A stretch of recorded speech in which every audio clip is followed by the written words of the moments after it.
এটা বগুড়া ধুনুর থানা শ্যামঘাটি গ্রাম। মেলায় আসে মোটামুটি ভালোই লাগতেছে।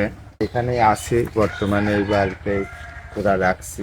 সূর্যলাল প্রস্তুতি সেরকম প্রস্তুতি একটা মেলা করে আছি, এলাকার মেলা, পাবনার মেলায় হয়তো অনেকেই দেখছেন।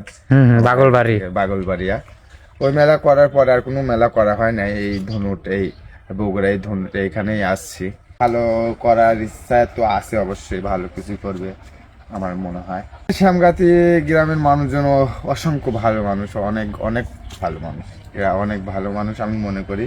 কেননা আমি আসার পরে এই এলাকার লোক মানে যখন যেটা বলেছি আর কি, যেটা প্রয়োজন দেন আইসি এগুলা করে দিছে। পাবনা ডিস্ট্রিক্ট থেকে দুইটা ঘোড়াই আসছে। এক পাবনা থেকে আসছে এই নিউ সূর্যলাল, আর একটা আছে সিতার কাকার অগ্নি তুফান। অনেক ঘোড়াই আসছে বড় বড়, এই বগুড়া ডিস্ট্রিক্টে আরো আছে। আন্ডারটেকার আসতেছে। দেখা যাক কি হয়। ইনশাল্লাহ আপনার দোয়ায় ভালো কিছু করবে। আসসালামু আলাইকুম।